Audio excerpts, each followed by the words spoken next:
পরিয়ে দেওয়া হচ্ছে। তো তারপরে বন্ধুরা 12টা 1টার দিকে আমার পিসিরা এসেছে, জানো তো কীর্তন হচ্ছে, তার জন্য পিসির মেয়েরা সবাই, ঠাকুমারা, পিসির শাশুড়ি, তারপরে একটা বর্মা সবাই এসেছে। তো তার জন্য দিদি বলছে যে আমার হলো ভুরুটা অনেক বেরিয়ে গেছে, একটু তুলে দিত। তো ও আমাকে বলছে যে তুই একটু পার্লারে কাছে গেছে, সব ঠিকঠাক করে দিচ্ছিল। আর এক জায়গায় যাওয়ার প্ল্যান আছে জানো তো, সেই জন্য আরও মানে ও ভুরুটা উঠাচ্ছিল। তো দেখা যাক যেতে পারি কি পারি না। তো বন্ধুরা তোমাদের ভালোবাসায় মানে অনেকটাই আমি পার্লারের কাজ শিখেছি, এখন ভালো ভুরু উঠাতে শিখে গেছি। অনেকজন এবার কীর্তনের মধ্যে অনেকজনকে উঠিয়ে দিয়েছি। তো বেশ ভালো লাগলো। হয়তো কোনোদিন পার্লার দিতে পারবো কিনা জানি না, কিন্তু কাজটা শিখে গেছি। তো তার জন্য খুব ভালো লাগে, মন থেকে সত্যি খুব ভালো লাগে আমার। তো যাই হোক, চলো বন্ধুরা পরে কথা বলছি।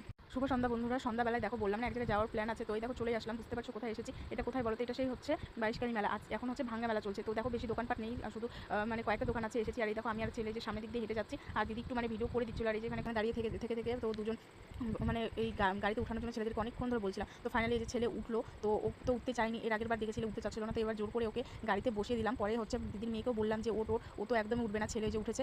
তো বন্ধুরা জানো তো আগে আমি ছোটো থাকতে এই গাড়িতে 5 টাকা করে উঠেছি, 5 টাকা টিকিট ছিল তখন। আর এখন জানো তো